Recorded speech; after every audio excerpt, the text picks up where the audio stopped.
नमस्कार दोस्तों अगर आप भारत और बांग्लादेश के बीच खेले जा रहे दूसरे टेस्ट मुकाबले के चौथे दिन का खेल पसंद आया हो तो इस वीडियो को आप एक लाइक जरूर करें और चैनल को सब्सक्राइब करें। इस वीडियो के लाइक का टारगेट है सिर्फ 100 लाइक, तो आप दिल से एक लाइक जरूर करें। दोस्तों, भारत और बांग्लादेश के बीच 2 टेस्ट मैचों की सीरीज खेली जा रही है। इस टेस्ट मैच की दूसरे और सबसे रोमांचक टेस्ट मुकाबले के चौथे दिन बांग्लादेश की टीम ने पहले दिन के 107 रन पर 3 विकेट के स्कोर से आगे खेलना शुरू कर दिया, जहां पर मोमिनुल हक 40 रन बनाकर बल्लेबाजी कर रहे थे तो वहीं मुस्तफिजुर रहीम 6 रन बनाकर नाबाद बल्लेबाजी कर रहे थे। फिर इस टेस्ट मुकाबले के दूसरे और तीसरे दिन बारिश में धुल जाने के बाद चौथे दिन एक बार फिर से मुकाबला शुरू हुआ और दोनों ही टीमें मैदान पर आती हैं। बांग्लादेश के बल्लेबाज मैदान पर उतरे, लेकिन इस चौथे दिन बांग्लादेश की शुरुआत कुछ अच्छी नहीं रही। बल्लेबाजी कर रहे मुस्तफिजुर रहीम को इस चौथे दिन के शुरुआत में ही जसप्रीत बुमराह ने क्लीन बोल्ड कर दिया। मुस्तफिजुर रहीम 32 गेंद में 11 रन ही बना पाए। बांग्लादेश की टीम के इस बड़े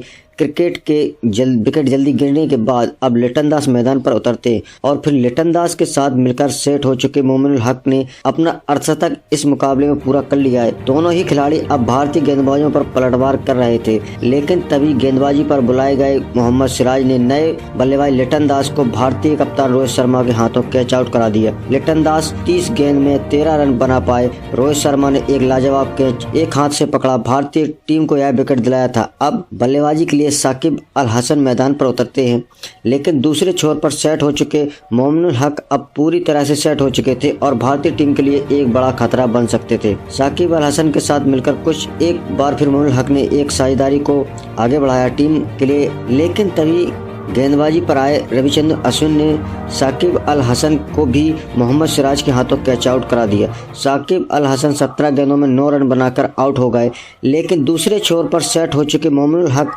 लेकिन तभी गेंदबाजी पर आए रविचंद्रन अश्विन ने साकिब अल हसन को मोहम्मद सिराज के हाथों कैच आउट करा दिया।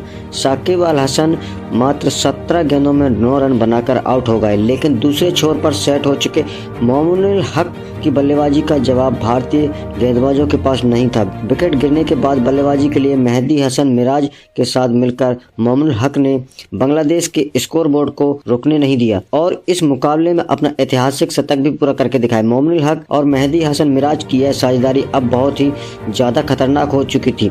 देखते ही देखते दोनों बल्लेबाजों ने 50 रन की साझेदारी पूरी कर ली थी। दोनों ही बल्लेबाजों ने मिलकर अपनी टीम को 224 रन पर पहुंचा दिया था, लेकिन तभी गेंदबाजी पर आए भारतीय टीम के सर्वश्रेष्ठ तेज गेंदबाज जसप्रीत बुमराह ने सेट हो चुके मेहदी हसन मिराज को सुमन गिल के हाथों कैच आउट करा दिया और इस सीरीज में एक और विकेट अपने नाम किया। मेहदी हसन मिराज 42 गेंदों में 20 रन के स्कोर पर आउट हुए, तो वहीं जसप्रीत बुमराह यहीं पर नहीं रुके और विकेट गिरने के बाद बल्लेबाजी के लिए आए तजुर्बे में 20 से 5 रन ही बना पाए। बांग्लादेश के पास अब इस 2 ही विकेट बचे थे। एक छोर पर मोमिनुल हक का लाजवाब बल्लेबाजी कर रहे थे। अब उनका साथ देने के लिए हसन महमूद मैदान पर उतरते हैं, लेकिन तभी गेंदबाजी पर आए मोहम्मद सिराज ने हसन महमूद को LPW आउट करा दिया। हसन महमूद 4 गेंद में बस 1 रन बनाकर आउट हो गए और अंत में बल्लेबाजी के लिए खालिद अहमद को रविंद्र जडेजा ने अपने अंतर्राष्ट्रीय करियर का 300वां शिकार बनाया और इसी के साथ बांग्लादेश की पहली पारी 233 रन पर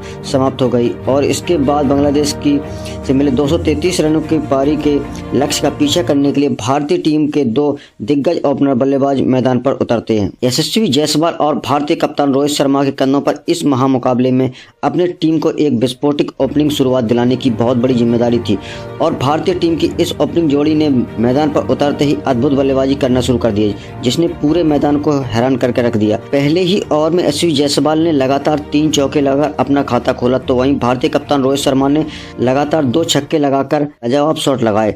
दोनों ही आक्रामक बल्लेबाजी करने में शुरुआत से ही बांग्लादेश के कप्तान को दबाव में डाल दिया था। कोई भी बांग्लादेशी का गेंदबाज भारतीय टीम के इस ओपनिंग जोड़ी को नहीं तोड़ पा रहा था और देखते ही देखते केवल 3 ही ओवर में भारतीय टीम ने वर्ल्ड रिकॉर्ड बनाते हुए सबसे तेज 50 रन की साझेदारी की। ओपनिंग साझेदारी बना दी थी, लेकिन तभी गेंदबाजी पर आए मेहदी हसन मिराज ने खतरनाक बल्लेबाजी कर रहे भारतीय कप्तान रोहित शर्मा को क्लीन बोल्ड करा दिया। रोहित शर्मा 11 रन 11 गेंदों में 23 रन बनाकर आउट हुए। तूफानी पारी खेलकर आउट हो गए भारतीय कप्तान। इस लाजवाब ओपनिंग साझेदारी के टूटने के बाद अब सुमन गिल बल्लेबाजी के लिए मैदान पर उतरते हैं, लेकिन दूसरे छोर पर यशस्वी जायसवाल का बल्ला रुकने का नाम नहीं ले रहा था। वह लगातार चौकों और छक्कों के अच्छे शॉट लगा रहे थे। इसी बीच यशस्वी जायसवाल ने केवल 31 गेंदों में अपना अर्धशतक इस मुकाबले में पूरा किया। इसकी गेंदबाजी अब बैकफुट पर थी। भारतीय टीम की यह बल्लेबाजी रुकने का नाम नहीं ले रही थी। यशस्वी जायसवाल और सुमन गिल के बीच अब एक मजबूत साझेदारी बन चुकी थी, जिसके बांग्लादेश के गेंदबाजों को और भी ज्यादा दबाव में डाल दिया था। भारतीय बल्लेबाजों ने अपनी बल्लेबाजी से सभी को प्रभावित किया, खास करके यशस्वी जायसवाल की बल्लेबाजी देखते हुए। यशस्वी जायसवाल की बल्लेबाजी देखने लायक थी। इसी के बीच यशस्वी जायसवाल की सुमन गिल के साथ 50 रन की पार्टनरशिप पूरी हो गई। अब सभी को नजरें यशस्वी जायसवाल की तरफ थी, क्योंकि अब वह तेजी से अपने शतक की ओर आगे बढ़ चुके थे। लेकिन तभी पारी का 15वां ओवर डालने आए हसन महमूद ने सेट हो चुके यशस्वी जायसवाल को ही क्लीन बोल्ड कर दिया। यशस्वी जायसवाल 51 गेंदों में 72 रन बनाकर आउट हो गए। यशस्वी जायसवाल भले ही अपने शतक से चूक गए थे, लेकिन उन्होंने भारतीय टीम के लिए गजब की पारी खेली और यशस्वी जायसवाल के बाद ऋषभ पंत बल्लेबाजी करने के लिए मैदान पर उतरते हैं। लेकिन तभी दूसरे छोर पर सेट हो चुके सुमन गिल उनका साथ ज्यादा देर तक नहीं निभा पाए और गेंदबाजी पर आए साकिब अल हसन ने सुमन गिल को हसन महमूद के हाथों कैच आउट करा दिया। सुमन गिल इस मुकाबले में 36 गेंदों में 39 रन बनाकर आउट हो गए। भारतीय टीम ने अब अपने 3 बड़े बल्लेबाज खो दिए थे, लेकिन भारतीय टीम की रन गति रुकने का नाम नहीं ले रही थी। विकेट गिरने के बाद भी विराट कोहली बल्लेबाजी के लिए मैदान पर उतरे, लेकिन दूसरे छोर पर बल्लेबाजी कर रहे ऋषभ पंत को भी साकिब अल हसन ने हसन महमूद के हाथों कैच आउट करा दिया। ऋषभ पंत इस मुकाबले में 11 गेंदों में 9 रन बनाकर आउट हो गए। बांग्लादेश की गेंदबाजी इस मुकाबले में वापसी करके दिखा रही थी। शुरुआत में भारतीय बल्लेबाजों के गजब के प्रदर्शन ने बांग्लादेश को पीछे धकेल दिया था, लेकिन अब भारतीय टीम के 4 बड़े विकेट निकालकर बांग्लादेश की गेंदबाजी अपने फॉर्म में वापसी कर चुकी थी। अब मैदान पर केएल राहुल उतरते और फिर यहां से मुकाबले में वापसी कर रहे थे। बांग्लादेश की गेंदबाजी के ऊपर विराट कोहली और केएल राहुल ने फिर एक बार पलटवार करके दिखाया। एक मजबूत साझेदारी अपनी टीम के लिए बना दी। विराट कोहली इस मुकाबले में एक गजब की फॉर्म में नजर आ रहे थे। वहीं उनका साथ दे रहे केएल राहुल भी लगातार अच्छे शॉट खेल रहे थे, बड़े शॉट लगा रहे थे। देखते ही देखते दबाव पूरी तरह से भारतीय टीम से हटकर बांग्लादेश की गेंदबाजों पर आ चुका था। दोनों ही अब 50 रन की साझेदारी पूरी कर चुके थे। दोनों ही इस गजब की बल्लेबाजी से फिर एक बार फिर भारतीय टीम जीत की उम्मीद बढ़ा दिया था। दोनों ही खिलाड़ी अब अपने अपने अर्धशतक की ओर तेजी से आगे बढ़ चुके थे। फिर एक शानदार बल्लेबाज केएल राहुल ने अपना अर्धशतक इस मुकाबले में पूरा कर लिया, लेकिन दूसरी छोर पर 47 रन पर बल्लेबाजी कर रहे विराट कोहली इसी बीच साकिब अल हसन ने क्लीन बोल्ड कर दिया। विराट कोहली इस मुकाबले में 35 गेंदों में 47 रन की शानदार पारी खेलकर आउट हो गए, लेकिन भारतीय टीम इस हर एक खिलाड़ी तेजी से रन बनाने की कोशिश कर रहा था। अब बल्लेबाजी के लिए रविंद्र जडेजा आए थे, लेकिन रविंद्र जडेजा ने भी एक बड़ा शॉट खेलने के चक्कर में अपना विकेट गंवाया। रविंद्र जडेजा को मेहदी हसन ने जिमुल हुसैन संतो को कैच आउट करा दिया। रविंद्र जडेजा 13 गेंदों में 8 रन बनाकर आउट हो गए। तो वहीं उसके तुरंत बाद बल्लेबाजी के लिए आए रविचंद्रन अश्विन को भी साकिब अल हसन ने क्लीन बोल्ड कर दिया।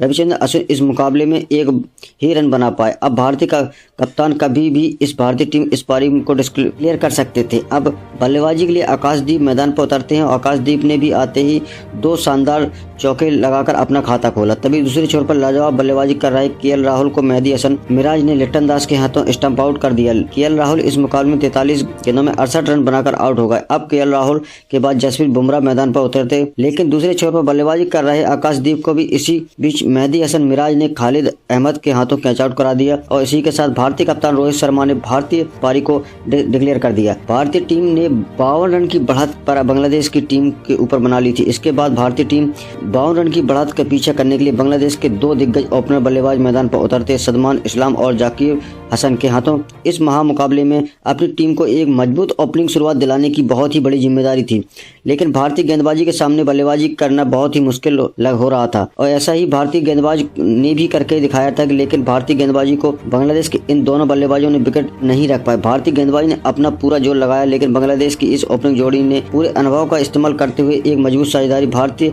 गेंदबाजों के सामने बनाई। लेकिन तभी गेंदबाजी पर आए रविचंद्रन अश्विन ने सेट हो चुके जाकिर हसन को LBW आउट करा दिया। जाकिर हसन इस मुकाबले में 15 गेंद में 10 रन बनाकर आउट हो गए। बांग्लादेश की इस ओपनिंग साझेदारी को टूटने के बाद हसन महमूद को बल्लेबाजी के लिए भेजा गया, लेकिन हसन महमूद भी रविचंद्रन अश्विन से ज्यादा देर तक नहीं टिके मैदान पर और पारी के 10वें ओवर में हसन महमूद को रविचंद्र अश्विन ने क्लीन बोल्ड कर दिया। हसन महमूद इस मुकाबले में 9 गेंद पर बस 4 रन बनाकर आउट हो गए। भारतीय टीम अब बांग्लादेश के 2 बड़े विकेट निकाल चुके थे, लेकिन अब बल्लेबाजी के लिए मोमिनुल हक मैदान पर उतरते हैं और फिर यहां से सदमान इस्लाम और मोमिनुल हक ने बांग्लादेश और एक और विकेट गिर गया। इस चौथे दिन के अंत तक बांग्लादेश की टीम 26 रन 2 विकेट के नुकसान पर बना लिए थे, जहां अभी 26 रनों से बांग्लादेश की टीम भारतीय टीम के पहले पारी से पीछे है। लेकिन दोस्तों इस चौथे दिन हमें भारतीय टीम से लाजवाब खेल देखने को मिला, जहां बारिश की वजह से 2 दिन जाया हो गए। इसके बाद ही भारतीय टीम ने इस मुकाबले में जीत की उम्मीद जगाए रखी है। लेकिन दोस्तों भारतीय टीम की बल्लेबाजी ने इस मुकाबले में गजब का प्रदर्शन करके दिखाया है। खास करके एसवी जायसवाल ने मैदान पर उतरते ही भारतीय टीम को लाजवाब